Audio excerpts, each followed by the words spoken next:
आप सबों को जय मसीह की। यीशु सहाय, जय यीशु।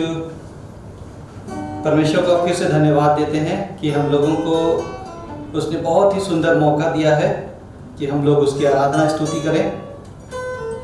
हम लोग परमेश्वर के इस मधुर संगति में जुड़ते हैं और आशीष पाते हैं। हम लोग अपने इस कार्यक्रम को शुरू करने से पहले परमेश्वर के वचन में से सुनेंगे।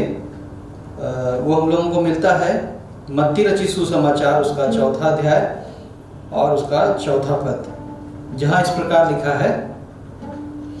यीशु ने उत्तर दिया, लिखा है, मनुष्य केवल रोटी ही से नहीं परंतु हर एक वचन से जो परमेश्वर के मुख से निकलता है जीवित रहेगा। ये परमेश्वर का वचन है। परमेश्वर को धन्यवाद हो। आइए हम लोग प्रार्थना करें। दयालु पिता परमेश्वर, हम आपका धन्यवाद करते हैं आज फिर से इस नए सुंदर दिन में। प्रभु, आपने हम लोगों को आने का मौका दिया। हम लोग इतने प्रियजन इस जूम बाइबल स्टडी में जुड़ पाए हैं। प्रभु इस समय जो कुछ भी हम लोग करेंगे, सब कुछ का नियंत्रण आप अपने हाथों में ले लीजिए। हमारी सहायता कीजिए कि हम लोग आत्मा और सच्चाई से आपके नाम की महिमा स्तुति गान करने पाएँ, आपका भजन करने पाएँ। और जितने भी लोग जुड़ने वाले हैं उन सबको भी आपके हाथों में सौंपते हैं, और जो जुड़ चुके हैं प्रभु उन सबको भी हम आपके हाथों में सौंपते हैं। हम में से एक एक जन को प्रभु अपने आत्मा से परिपूर्ण कीजिए ताकि हम लोग आत्मिक गीतों को गा सकें। इस पूरी सभा को आपके हवाले करते हैं प्रभु, हमारी अगुवाई कीजिए। हम ये प्रार्थना मांगते हैं हमारे उद्धारकर्ता प्रभु यीशु मसीह नासरी के नाम से, आमीन। हम लोग आज परमेश्वर की महिमा करेंगे और उसके लिए एक गीत गाएंगे। हम लोग सब जानते हैं इस गीत को, मैं यीशु के नूर में साथ चलूँगा, दिन और रात उसके पीछे चलूँगा। आप लोग सब जानते हैं इस गीत को, आप लोग भी साथ में गाइए, लेकिन अपने माइक को म्यूट करके गाइएगा ताकि किसी प्रकार का कोई डिस्टर्बेंस ना होने पाए।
परमेश्वर की स्तुति हो कि हम लोग उसकी ज्योति में चल रहे हैं। यीशु मसीह ने कहा कि जगत की ज्योति मैं हूँ, जो मेरे पीछे हो लेगा वो अंधकार में न चलेगा वरन जीवन की ज्योति पाएगा। सचमुच में यीशु मसीह जगत की ज्योति है और हम लोग जब उसके पीछे चलते हैं तो वो हम लोगों को अपनी ज्योति प्रदान करते हैं। इस गीत में बहुत ही सुंदर बताया गया है। हम लोग एक और गीत गाएंगे और इस गीत के बोल हैं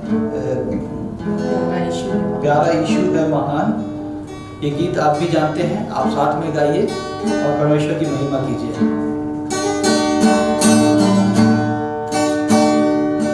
प्यारा यीशु है महान, शक्तिमान अद्भुत प्रभु, सिजदा करते हम सभी, गाते हैं गुणगान।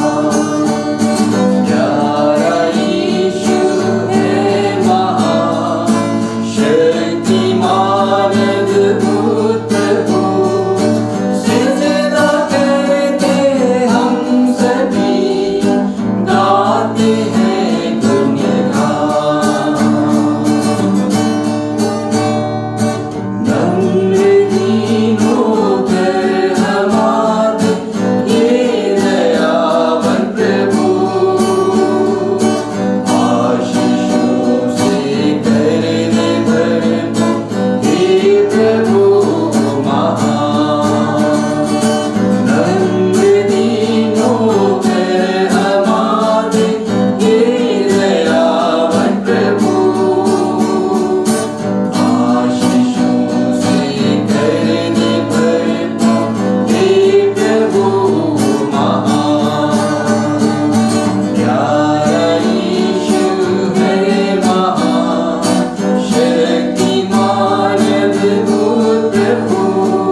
परमेश्वर की स्तुति हो कि हम लोग परमेश्वर की महिमा करते हैं, स्तुति करते हैं।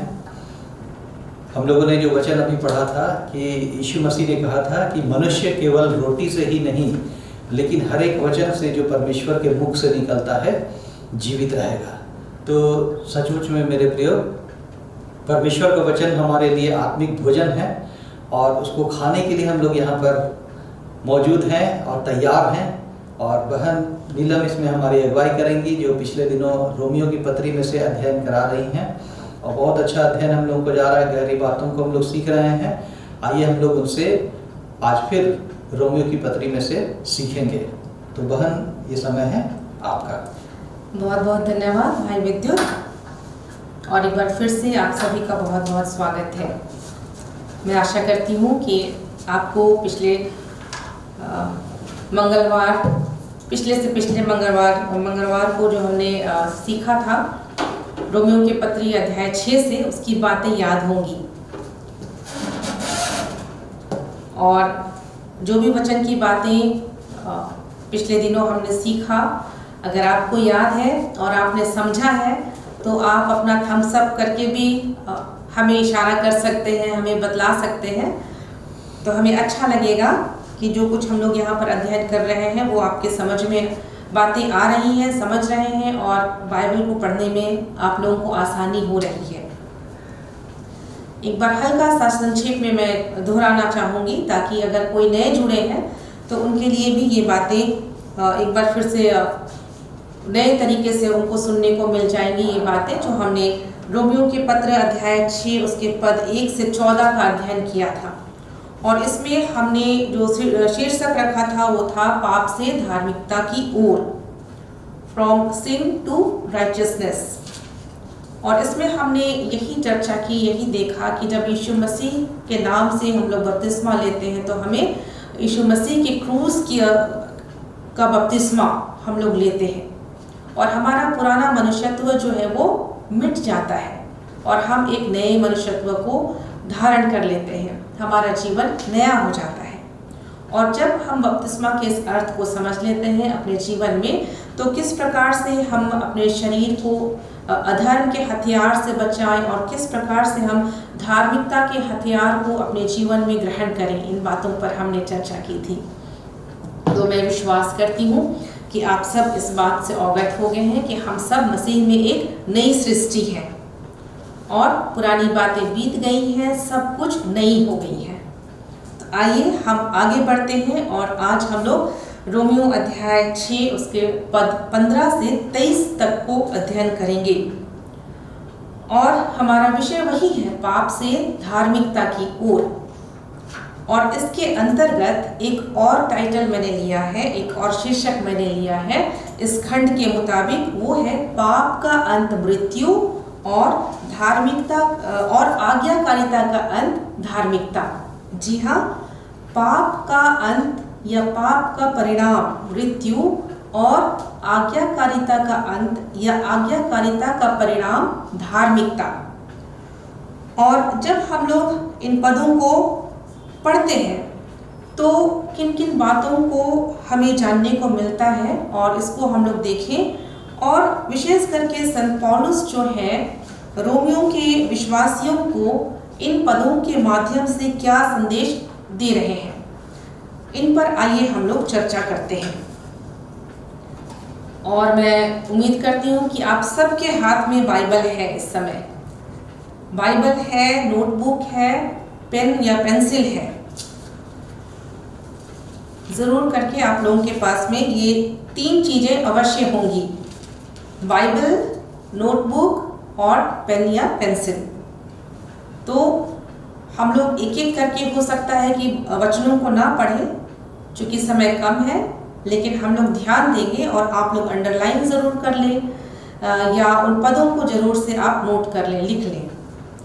तो यहाँ पर जब हम लोग पढ़ते हैं एक बार फिर हम लोग देखते हैं कि संत पौलुस जो है वो प्रश्नों से ही शुरुआत करते हैं, प्रश्नों से शुरुआत करते हैं। और इसको जब हम लोग आगे पढ़ते हैं तो समझ में आता है कि एक बार फिर से यहाँ पर संत पौलुस जो है वो अपने जो विरोधी थे, जो उनके विचारों का विरोध करते थे और विरोधात्मक बातों को प्रस्तुत करते थे या कहते थे, जो कुछ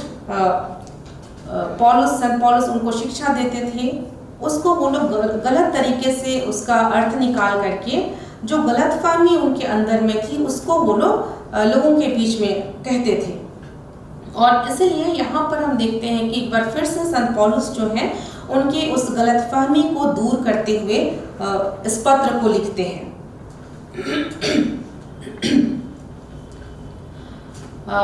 खास करके जो विरोधात्मक विचार थे उसके अनुसार लोगों का ये कहना था कि जो मसीही है, जो जिन्होंने मसीह को ग्रहण कर लिया है, वो अब व्यवस्था से स्वतंत्र हो गए हैं और इसलिए उनको अब व्यवस्था का पालन करने की आवश्यकता नहीं है। ये उन लोगों का ऐसा विचार था जो संत पौल के विचारों का विरोध करते थे या उसकी शिक्षाओं का विरोध करते थे या उसको गलत तरीके से प्रस्तुत करते थे। लेकिन ये जो कहना है कि जो मसीही है वे व्यवस्था से स्वतंत्र हैं और उनको व्यवस्था का पालन करने की आवश्यकता नहीं है, ये विचार पूरी तरह से निरर्थक है, या हम कह सकते हैं कि पूरी तरह से ऐसे विचार का कोई अर्थ नहीं है, ये अर्थ सही नहीं है, या ये एक तरह से बिल्कुल सही बात नहीं कही जा सकती है या नहीं कही जा सकती। और इसीलिए इन्हीं विचारों का खंडन करते हुए या इन्हीं विचारों का उत्तर देते हुए संत पौलुस पद 15 में क्या कहते हैं, तो क्या हुआ, क्या हम इसलिए पाप करें कि हम व्यवस्था के अधीन नहीं वरन अनुग्रह के अधीन हैं। ये उनका विचार है। उसी विचार को संत पौलुस कहते हुए बिल्कुल प्रश्न के साथ में इसको कहते हैं, जोर देते हुए। और एक बहुत एक दो शब्द हम लोग देखते हैं कि उसको बहुत दृढ़ता से संत पौलुस कहते हैं। इन प्रश्नों का उत्तर वो बहुत दृढ़ता से देते हैं। कहते हैं कदापि नहीं, या हम कह सकते हैं बिल्कुल नहीं। क्यों बिल्कुल नहीं? इस बात को आगे स्पष्ट करने के लिए या अपने इस विचार को स्पष्ट करने के लिए हम लोग देखते हैं कि संत पौलुस जो है वो एक गुलाम या दास का उदाहरण देते हैं। जब हम लोग आगे के पदों को पढ़ेंगे, पद 16 को हम लोग पढ़ेंगे, वहाँ पर हमें दास शब्द मिलता है, या हम उसे गुलाम शब्द भी कह सकते हैं। तो इस समय संत पौलुस दास शब्द या गुलाम शब्द का उच्चारण क्यों कहते हैं, क्यों उनको इस शब्द के द्वारा समझाते हैं? वो इसलिए कि क्योंकि उस समय जो यह पत्र जो वो रोम की कलीसिया को लिख रहे थे, तो उनको समझने के लिए, वहाँ के विश्वासियों को समझने के लिए दास का उदाहरण उनके लिए एक सरल उदाहरण था। क्योंकि हम पाते हैं, जैसा विद्वानों ने किताबों में लिखा है, हम पाते हैं कि उस समय रोम की गलियों में चलने वाले लगभग 2/3 लोग गुलाम हुआ करते थे, गुलाम होते थे। हम लोग समझ सकते हैं कि गलियों में चलने वाले 2/3 लोग गुलाम होते थे, तो हम लोग अंदाजा लगा सकते हैं कि कितने लोग उस समय गुलामी की अवस्था में थे। और कुछ गुलाम तो ऐसे थे जो जन्म से ही गुलामी में थे, यानी कि पहले ही से जो लोग गुलाम की अवस्था में थे, उनके जो बच्चे हुए वो ऑटोमेटिकली वो अपने आप वो गुलामी में आ गए। और फिर कुछ गुलाम ऐसे थे जो युद्ध के बाद गुलाम बनाए गए थे। युद्ध के बाद कुछ लोग जो हार जाते हैं और वो लोग गुलाम के तौर पर गुलाम बना लिए जाते थे, और इस तरह से कुछ लोग जो थे वो गुलाम की अवस्था में थे। और कुछ गुलाम ऐसे थे जो लोग बहुत ही गरीब थे, जिसको कि हम लोग दरिद्र कह सकते हैं, जिनके पास भोजन और कपड़े नहीं थे। तो वो अपने भोजन और कपड़े की आवश्यकता को पूरा करने के लिए वो लोग गुलामी की अवस्था को स्वीकार कर लेते थे, और अपने आप वे लोग गुलाम बन जाते थे। और इसके साथ ही साथ विद्वान बतलाते हैं, और ऐतिहासिक तौर पर जब हम लोग अध्ययन करते हैं तो पता चलता है कि कुछ जो पहले के मसीही लोग थे या विश्वासी लोग थे, उन्होंने स्वयं को अपने आप से, या हम कह सकते हैं कि अपने आप से वे लोग गुलाम के रूप में अपने आप को वे लोग बेच दिए थे। क्यों? वो ऐसा इसलिए किए थे ताकि उससे जो पैसा मिलता था उससे वो पैसा जो है दूसरों को भोजन खिलाने में वो पैसा काम में आता था। तो दूसरों के पेट भरने के लिए बहुत से पुराने विश्वासी जो थे वो लोग भी अपने आप को गुलामी की अवस्था में रख दिए थे। और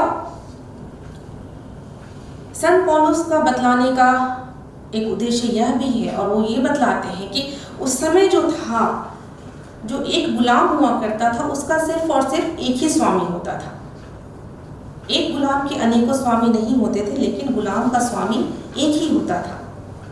ठीक इसी प्रकार मसीहियों के लिए भी, मसीहियों का भी सिर्फ और सिर्फ एक ही स्वामी हो सकता था।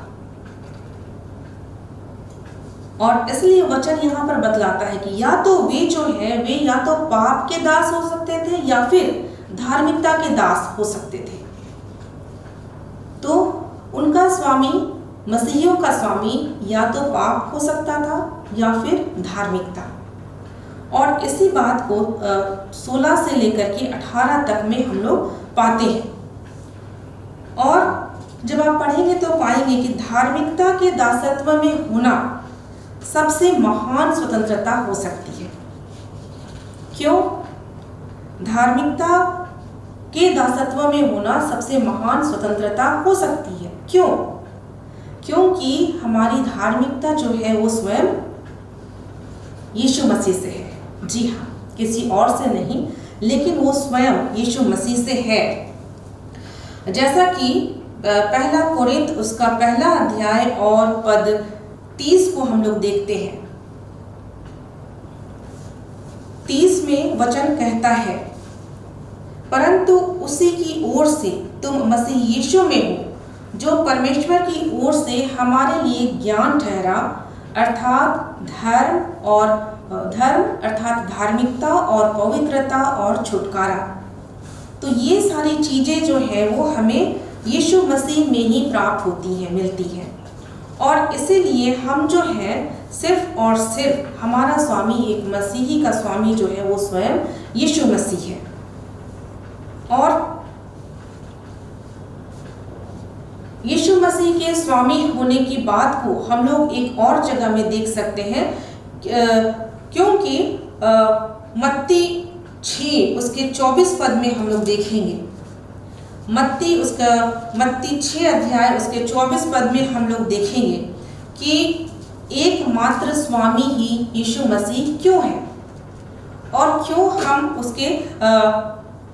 क्यों हमें उसकी सेवा करनी चाहिए, या क्यों हम उसे अपना स्वामी कह सकते हैं। इसलिए क्योंकि यीशु मसीह जो है वो योग्य है, वो एक स्वामी के योग्य है। धार्मिकता, पवित्रता और छुटकारा यीशु मसीह से है, और यीशु मसीह ही जो है वो एक स्वामी के योग्य स्वामी है। जैसा कि मत्ती 6 अध्याय पद 24 में वचन कहता है, कोई मनुष्य दो स्वामियों की सेवा नहीं कर सकता। कोई मनुष्य दो स्वामियों की सेवा नहीं कर सकता, क्योंकि वह एक से बैर और दूसरे से प्रेम रखेगा, या एक से मिला रहेगा और दूसरे को तुच्छ जानेगा। तुम परमेश्वर और धन दोनों की सेवा नहीं कर सकते। जी हाँ, तुम परमेश्वर और धन दोनों की सेवा नहीं कर सकते। तो ये बहुत गंभीर बात है, और इसी बात को वहाँ पर संत पौलुस जो है वो रोम की कलीसिया को लिखते हुए समझाने का प्रयास कर रहे हैं कि कोई भी व्यक्ति दो स्वामियों की सेवा नहीं कर सकता। पद 17 में जैसा कि वचन कहता है, परंतु परमेश्वर का धन्यवाद हो कि तुम जो पाप के दास थे अब मन से उस उपदेश के मानने वाले हो गए जिसके ढांचे में ढाले गए थे। कहने का मतलब ये है कि संत पौलुस को इस बात का विश्वास था कि रोम के लोग जो विश्वासी थे उन्होंने उन उपदेशों को चुन लिया था जिसमें प्रभु यीशु मसीह के कार्यों के विषय सिखाया गया था, और यह भी कि जो लोग यीशु मसीह पर विश्वास करते थे उनका जीवन कैसा होना चाहिए। और इसके विषय में पहला कोरिन्थ 11 अध्याय इसके पद 2 और दूसरा थिस्सलुनीकियों उसका दूसरा अध्याय उसका 15 पद और तीसरा अध्याय का 6 पद को हम लोग देखते हैं। इसलिए कि संत पौलुस को विश्वास था कि रोम के लोग जो हैं वो यीशु मसीह की जो शिक्षा दी गई थी उसको वो लोग मानते थे, उस पर वो लोग चलने का प्रयास कर रहे थे। और इसीलिए एक बार फिर से याद दिलाते हैं संत पौलुस और कि उनका जीवन जो यीशु मसीह की शिक्षा को यदि मान रहे हैं तो उनका जीवन कैसा होना चाहिए। दूसरा थिस्सलुनीकियों का हम लोग दूसरा अध्याय उसके 15 पद को देखते हैं कि क्या कहते हैं संत। यहाँ पर वचन कहता है, इसलिए हे भाइयों स्थिर रहो, और जो जो बातें तुमने चाहे वचन या पत्री के द्वारा हमसे सीखी हैं उन्हें थामे रहो। संत इसी बात को फिर से यहाँ पर बड़े विश्वास के साथ इसलिए कह रहे हैं कि जो बातें चाहे वचन या पत्री के माध्यम से तुमने सीखी है, हमने सीखी है, उन्हें थामे रहो, थामे रहना। और दूसरा थिस्सलुनीकियों अध्याय 3 उसका 6 पद में क्या कहते हैं?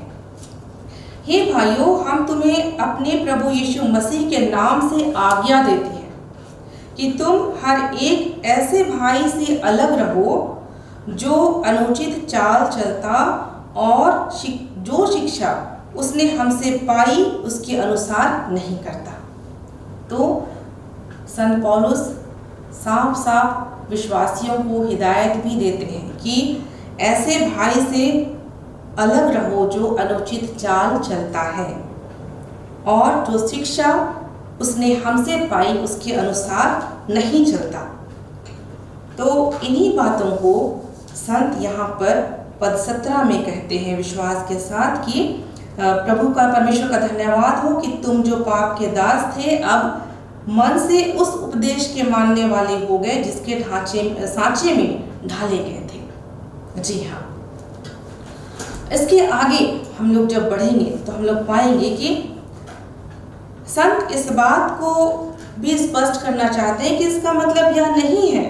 जब हम लोग 19 पद में जाएंगे, 19 पद से आगे जब हम लोग पढ़ेंगे तो हम लोग देखते हैं 18 से 19 से आगे जब हम लोग पढ़ते हैं तो देखते हैं कि संत इस बात को जानते हैं कि निश्चय ही मनुष्य शारीरिक दुर्बलता से होकर के गुजरता है।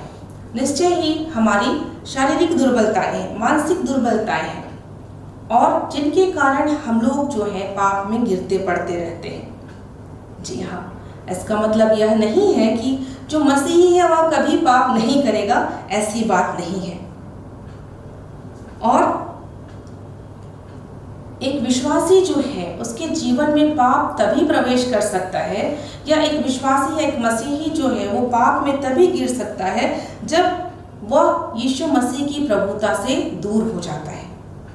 जब यीशु मसीह की प्रभुता उसके ऊपर नहीं रहती है या वह अपने आप को यीशु मसीह की प्रभुता से दूर कर लेता है, तब वह निश्चय करके पाप में गिर जाता है या पाप जो है उसके ऊपर हावी हो जाता है।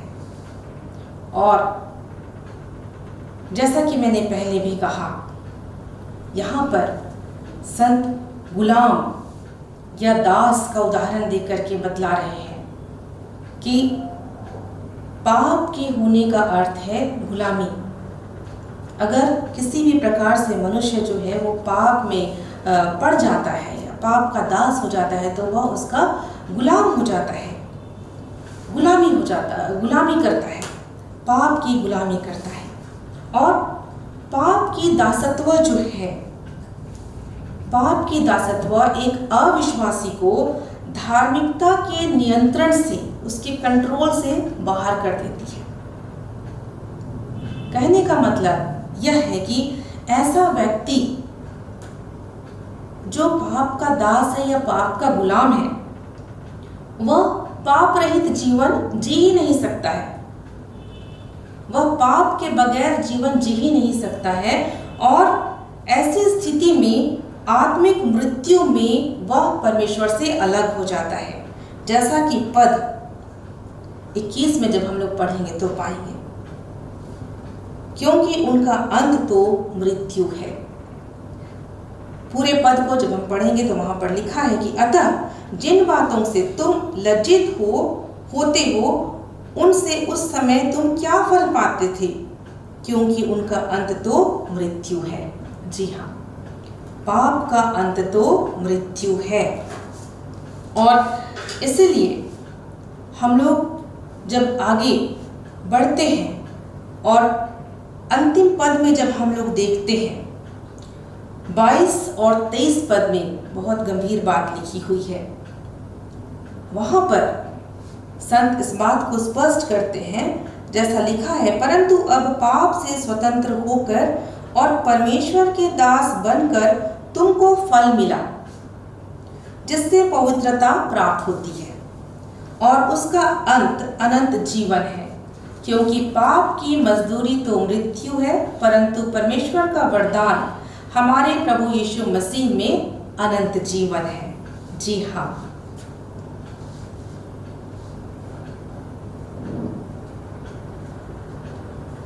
पाप की मजदूरी तो मृत्यु है, लेकिन परमेश्वर का वरदान हमारे प्रभु यीशु मसीह में अनंत जीवन है। संत इस बात को बतलाते हैं कि परमेश्वर का दास होना या विश्वास योग्यता के साथ उसकी सेवा करना और पवित्रता का जीवन जीना अनंत जीवन को प्राप्त कराता है। जी हाँ, और अनंत जीवन किसमें है या अनंत जीवन हम कैसे पा सकते हैं? अनंत जीवन सिर्फ और सिर्फ प्रभु यीशु मसीह के साथ संबंध रखने से ही हमें प्राप्त होता है। हम लोग देख सकते हैं यूहन्ना अध्याय 6 पद 54 में वचन क्या कहता है। यूहन्ना अध्याय 6 पद 54 में वचन क्या कहता है। यूहन्ना अध्याय 6 पद 54, जो मेरा मांस खाता और मेरा लहू पीता है अनंत जीवन उसी का है, और मैं उसे अंतिम दिन फिर जिला उठाऊंगा। यहाँ पर हमें प्रभु भोज की भी बात कही गई है और अनंत जीवन की भी बात हम यहाँ पर पाते हैं। और उसी तरह से 68 पद में भी वचन कहता है, जहाँ पर शमौन पतरस ने उसको उत्तर दिया। यहाँ पर हम देखते हैं कि यीशु मसीह और उनके शिष्यों के बीच में बातचीत हो रही है और शमौन पतरस ने उसको यानी यीशु मसीह को उत्तर दिया कि हे प्रभु हम किसके पास जाएं? हे प्रभु हम किसके पास जाएं? अनंत जीवन की बातें तो तेरे ही पास है। अनंत जीवन की बातें तो तेरे ही पास है। ये संत पतरस यीशु मसीह को कहते हैं। और फिर इसी प्रकार से हम लोग देखेंगे यूहन्ना उसका 17 अध्याय उसका 2 और 3 पद को हम लोग देखते हैं। क्यों अनंत जीवन की बात हम लोग यीशु मसीह में पाते हैं। यहाँ पर वचन कहता है, क्योंकि तूने उसको सब प्राणियों पर अधिकार दिया कि जिन्हें तूने उसको दिया है उन सब को वह अनंत जीवन दे। अर्थात परमेश्वर ने जिन लोगों को यीशु मसीह को दिया है उन सभी को अनंत जीवन देने का अधिकार यीशु मसीह को है। और अनंत जीवन यह है, क्या है अनंत जीवन? क्या है अनंत जीवन? यह है कि वे तुझ एकमात्र सच्चे परमेश्वर को और यीशु मसीह को जिसे तूने भेजा है जाने। अनंत जीवन क्या है? अर्थात एकमात्र सच्चे परमेश्वर को और यीशु मसीह को जिसे तूने भेजा है जाने। जो व्यक्ति इस बात को जानता है उसे ही अनंत जीवन प्राप्त होता है। और इसके साथ ही साथ हम लोग ये पाते हैं कि अनंत जीवन के साथ ही साथ परमेश्वर पर और यीशु मसीह पर विश्वास करने वाले को परमेश्वर का धन, महिमा और परमेश्वर के राजस्व के वारिस होने का अधिकार मिल जाता है। परमेश्वर के राज्य के वारिस होने की आशीष मिलती है, जिसको आप लोग तीतुस में भी आप लोग पा सकते हैं। तीतुस की पत्री में भी आप लोग पा सकते हैं। तो ये है प्रियो अनंत जीवन, जो हम धार्मिकता के द्वारा या आज्ञाकारिता के द्वारा हमें मिलता है। और हम सब जानते हैं कि मसीह के आने से पहले मनुष्य जो है, मनुष्य का जीवन जो है अशुद्धता और हर समय बढ़ने वाले कुकर्म का मनुष्य का जीवन जो है वो अशुद्धता और अधर्म के कामों का दास हुआ करता था। इससे पहले कि मनुष्य यीशु मसीह को जानता, मनुष्य जो था वो एक गुलाम था, गुलाम के रूप में जीवन जी रहा था। कैसे? पाप के गुलाम के रूप में जीवन जी रहा था। लेकिन सुसमाचार या बाइबल बतलाती है कि मसीह के द्वारा जब एक व्यक्ति मसीह को ग्रहण करता है तो उसका संबंध परमेश्वर के साथ हो जाता है। और परमेश्वर या यीशु मसीह के साथ एक मनुष्य का संबंध केवल एक दास और स्वामी का नहीं होता। जब हम लोग बहुत गहराई से वचन को पढ़ते हैं तो तो हम यह पाते हैं, इस बात को समझने का प्रयास करते हैं और इस बात को हम समझें कि परमेश्वर और यीशु मसीह के साथ हमारा जो दास और स्वामी का संबंध होता है, ये मानवीय विचार के अनुसार नहीं है कि हम वैसे गुलाम हो गए या दास हो गए जो सताए जाते हैं, जो दबा के रखे जाते हैं, जिनसे कठिन से कठिन काम लिया जाता है। ऐसी बात यहाँ पर नहीं है। लेकिन हम लोग जब पढ़ते हैं, हम पाते हैं कि परमेश्वर यीशु मसीह के द्वारा उसके विश्वासियों को अपना पुत्र बना लेता है, पुत्र और पुत्रियां, बेटी बेटियां बना लेता है। और कई जगह हम देखते हैं कि यीशु मसीह जो है अपने शिष्यों को मित्र कह करके संबोधन करते हैं। तो संत पौलुस का यही कहना था कि शारीरिक दुर्बलता को जानते हुए भी उनका यही कहना था कि हम परमेश्वर के वचन के द्वारा जो है उस दुर्बलता से बाहर आए। और जब परमेश्वर का वचन और जब यीशु मसीह का पर जो विश्वास करते हैं कि यीशु मसीह ने अपने लोगों के द्वारा हमें शुद्ध और पवित्र कर दिया है, तो हमें उस बात को अपने आप में बनाए रखना है। बनाए रखने के लिए हमें प्रयत्नरत रहना है और इसलिए हमें अपने आप को निरंतर शुद्धता और पवित्रता में रखते हुए जीवन व्यतीत करना है। जब हम लोग पद 16 और 23 को पढ़ेंगे, एक बार मैं फिर से इसको पढ़ना चाहूंगी कि पद 16 में क्या कहता है। इसको संक्षेप में मैं पढ़ूंगी कि क्योंकि यहाँ पर साफ लिखा हुआ है कि पाप का अंत क्या है। पाप का अंत मृत्यु है और आज्ञाकारिता का अंत धार्मिकता है। और पद 23 में कहता है, इसलिए कि पाप की मजदूरी तो मृत्यु है, परंतु परमेश्वर का वरदान हमारे प्रभु यीशु मसीह में अनंत जीवन है। और इसी बात को संत ने अपनी पत्री में जिक्र किया है कि रोम के लोग जो हैं वो इस बात को समझें और परमेश्वर के वचन पर दृढ़ और मजबूत रहें।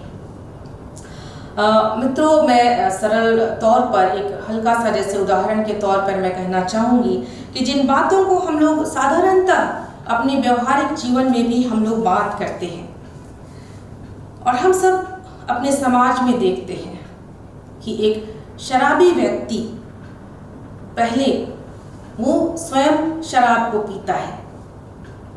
एक शराबी व्यक्ति धीरे धीरे करके वो शराब को पीना शुरू करता है और शराब की लत में इतना डूब जाता है कि अंत में हम देखते हैं कि ये शराब जो है उस व्यक्ति को ही पी जाता है।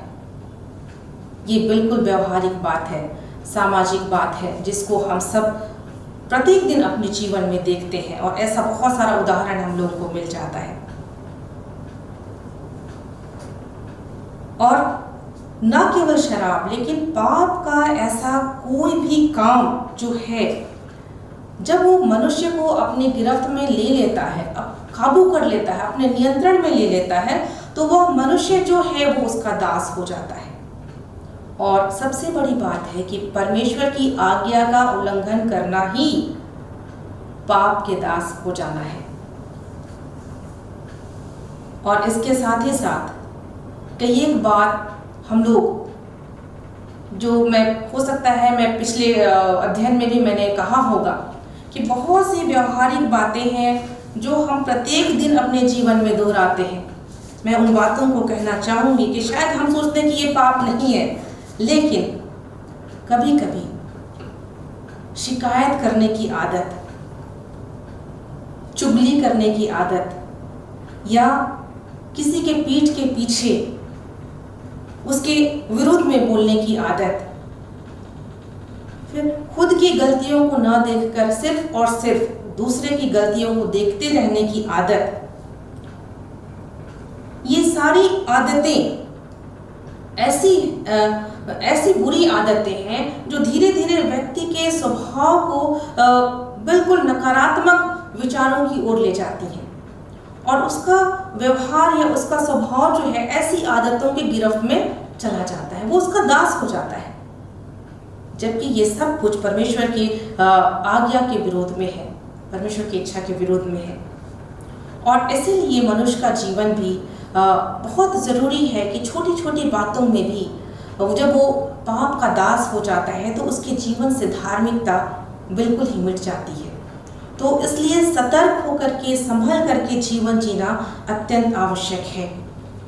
और हर एक विश्वासी को इस बात को समझना है कि निश्चय करके ही जो आज्ञाएं, परमेश्वर की आज्ञाएं जो बाइबल में दी गई हैं, उन आज्ञाओं का पालन करना हर एक विश्वासी, हर एक मसीही का कर्तव्य है। और इन सब को पालन करने में सिर्फ और सिर्फ हमें परमेश्वर की आत्मा से, पवित्र आत्मा की सहायता से और परमेश्वर के वचन के द्वारा ही हम लोग इन बातों का पालन कर सकते हैं दोस्तों। तो आज, जैसा कि आज का चर्चा का विषय यही था कि पाप का अंत मृत्यु है, आज्ञाकारिता का अंत धार्मिकता है। पाप की मजदूरी मृत्यु है, लेकिन परमेश्वर पर विश्वास करना और धार्मिकता का जीवन जीना अनंत जीवन को प्राप्त करना है। निष्कर्ष के तौर पर यह हम कह सकते हैं कि हमारे अपने आप से प्रश्न करने के लिए आज हमें चुनने की आवश्यकता है कि अब मृत्यु और धार्मिकता का चुनाव करना हम पर निर्भर करता है, आप पर, मुझ पर व्यक्तिगत रूप से निर्भर करता है कि हम आज के आज ही इस बात को सोच लें कि हम किसके दास हैं। क्या हम पाप के दास हैं या हम आज्ञाकारिता के दास हैं? इस बात को हम विचार करें, अपने आप में व्यक्तिगत तौर पर मंथन करें और परमेश्वर से प्रार्थना करें कि परमेश्वर हमारी सहायता और अगुवाई करे, पवित्र आत्मा हमारी सहायता और अगुवाई करे कि हम इस भेद को समझें और हम अपने अंगों को पवित्र होने के लिए, धार्मिकता के हथियार होने के लिए हम परमेश्वर के हाथों में सौंप दें। परमेश्वर हम सबों को बहुत आयत की आशीष प्रदान करें। आमीन।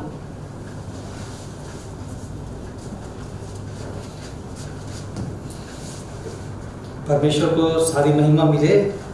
हम लोगों ने बहुत अच्छी शिक्षाओं को पाया रोमियों का अध्ययन करते हुए कि किस प्रकार उदाहरण के द्वारा कि शुरू में तो कोई व्यक्ति जब शराबी नहीं होता है, शुरू करता है तो शराब को पीता है, लेकिन धीरे धीरे जब वो उसका आदी हो जाता है तो शराब उसको पीने लग जाता है। वैसे ही पाप की मजदूरी मृत्यु है, लेकिन प्रभु यीशु मसीह में परमेश्वर का वरदान हमारे लिए अनंत जीवन है। बहुत ही खूबसूरत तरीके से हम लोगों ने सीखा है। हम लोग एक गीत गाएंगे, उसके बाद हम लोग आगे के सेशन में जाएंगे और वो गीत है दूर कहीं इन राहों में।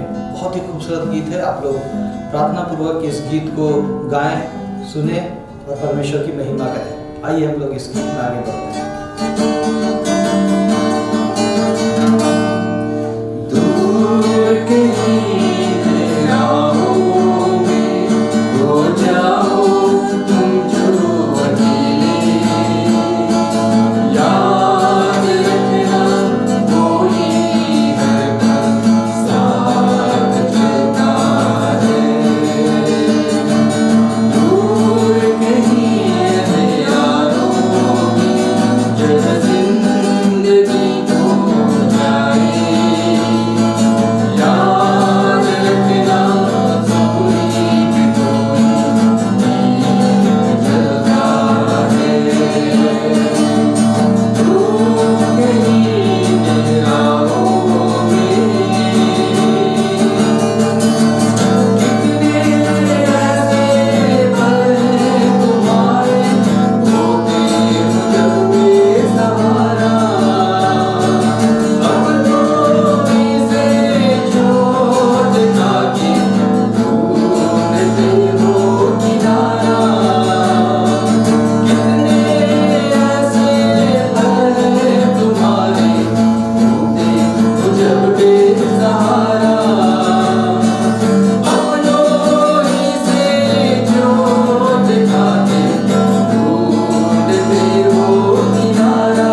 उपस्थिति है। हम लोग उसकी उपस्थिति में उसकी आराधना स्तुति कर रहे हैं। हमें उम्मीद है कि जो बाइबल स्टडी हम लोग कर रहे हैं ये आप लोगों को बहुत ही लाभ पहुंचा रहा है। अभी हम लोग थोड़ा आप लोगों से आपकी प्रतिक्रियाओं को सुनना चाहेंगे कि ये बाइबल अध्ययन आपको कैसा लग रहा है। आज के वचन के द्वारा आपने क्या अनुभव पाया, क्या आशीष पाई। यदि आप चाहते हैं तो हम लोगों के बीच में उसे आप शेयर कर सकते हैं, बता सकते हैं अपनी प्रतिक्रियाओं को अपने माइक्रोफोन को ऑन करके, ताकि हम लोग भी जानें कि इसके द्वारा आप लोगों को क्या लाभ हो रहा है, ताकि हम लोगों को और अधिक उत्साह मिले और हम लोग इस कार्यक्रम को और अच्छा बना सकें और परमेश्वर की महिमा इसके द्वारा हो सके।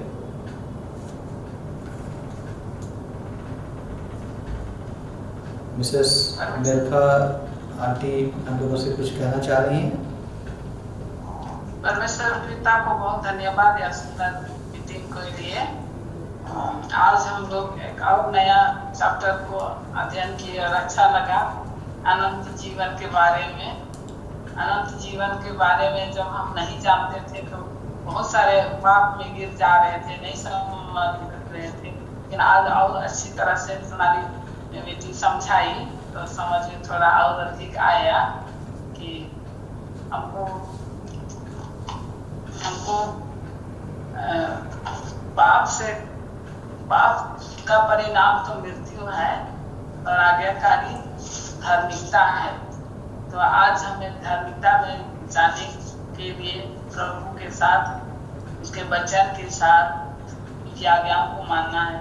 और आगे हमने सुना कि आज हम लोगों को प्रभु के पाप से बचने के लिए प्रभु हम लोगों को अपना जीवन दे दिया है और आज हम स्वतंत्र हो गए हैं और आज हम परमेश्वर के वचन के अनुसार स्वतंत्रता के साथ, पवित्रता के साथ हमें जीवन जीना है, ताकि हम उस अनंत जीवन को हम पा सकते हैं और औरों को भी जाने से बचा सकते हैं।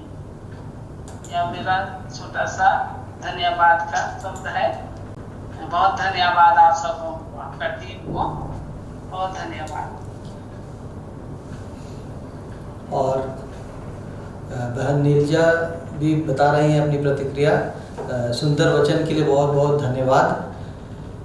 बहुत बहुत धन्यवाद कि आप लोगों ने आज के संदेश को सुना, सीखा। मेरखा आंटी को भी धन्यवाद और नीरजा बहन को भी धन्यवाद। सारी महिमा परमेश्वर को मिले। और किन्हीं की कोई प्रतिक्रिया है, कोई बताना चाहता है, कुछ बोलना चाहता है तो अभी आपका समय है।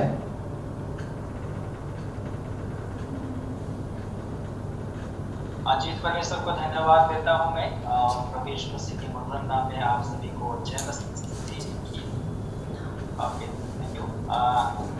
मुझे भी बहुत अच्छा लगा आप लोगों ने सुंदर वचन को हमें दिया है। परमेश्वर का जीवित वचन है जो हमारे लिए बहुत लाभदायक और हर एक दिन जो हम लोग सोचते रहते हैं कुछ ना कुछ, तो उस वचन से हमें ढाढ़स विश्वास रहता है, पाप से हमें दूर रखता है। जितना परमेश्वर के वचन में नजदीक आते हैं तो हमारे पाप क्या होती है, दूर होती जाती है। तो आप लोगों ने कुछ हम वचन को दिए हैं, मैं बहुत धन्यवाद देता हूँ। उतना तो मैं अच्छी तरह से सुन नहीं पाया हूँ, उसके लिए मैं क्षमा चाहता हूँ, थोड़ा सफर में था, लेकिन कुछ वचन को सुना है और परमेश्वर आप लोगों की से बातें किया है, हम मेरे कानों तक कुछ सुना है। तो बहुत धन्यवाद देता हूँ मैं आप लोगों को। परमेश्वर और अच्छी तरह से और इस्तेमाल करें, आगे बढ़ाए, आप लोगों का आत्मिक जीवन में भी आगे बढ़े आप लोग और स्वस्थ रहे। और सभी लोगों को भी बहुत धन्यवाद देता हूँ मैं भी। और प्रभु आप सभी को आशीष दे दीजिए। छोटी सी बातों से अंत करता हूँ। धन्यवाद। बहुत बहुत धन्यवाद छोटेलाल महतो जी, आपके सुंदर उत्साहवर्धक शब्दों के लिए। और बहुत अच्छी तरह से इस कार्यक्रम के द्वारा आप आशीष पा रहे हैं। आपको परमेश्वर और अधिक बढ़ाए और भी बहुत सारे लोगों के लिए आशीष का कारण बनाए। आपके परिवार में परमेश्वर और भी अधिक आशीष दे, ताकि आपके परिवार के द्वारा भी परमेश्वर की महिमा हो सके। और कहीं की कोई प्रतिक्रिया है तो जल्द से जल्द शेयर करें। YouTube चैनल में हम लोग इसको फिर से एडिट करके हम लोग इसको डालेंगे, तो जो वचन आप लोग नहीं सुन सक रहे होंगे या नोट नहीं कर सके होंगे आज के समय में, आज के दिन में, तो आप लोग उसको फिर से सुन करके नोट कर सकते हैं।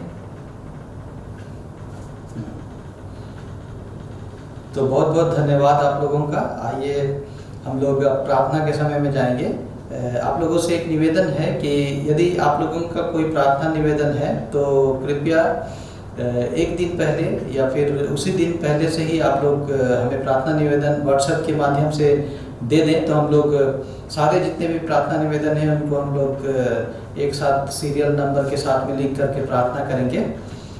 हम लोग इस समय प्रार्थना में जाएंगे और एक प्रार्थना निवेदन हम लोगों के पास में आया है कसडोल कलीसिया से, और उसके पास्टर अमित लास्कर को पेट दर्द बहुत ज़्यादा हो रहा था, जिसके कारण सामुदायिक स्वास्थ्य केंद्र में कसडोल में एडमिट किया गया है। तो उसके लिए हम लोग प्रार्थना करेंगे। आप लोगों के लिए भी ये प्रार्थना निवेदन है कि आप अपने व्यक्तिगत प्रार्थना में उसको याद करें ताकि परमेश्वर उनको जल्द से जल्द चंगाई दे और सारी बीमारियां उनकी दूर कर सके।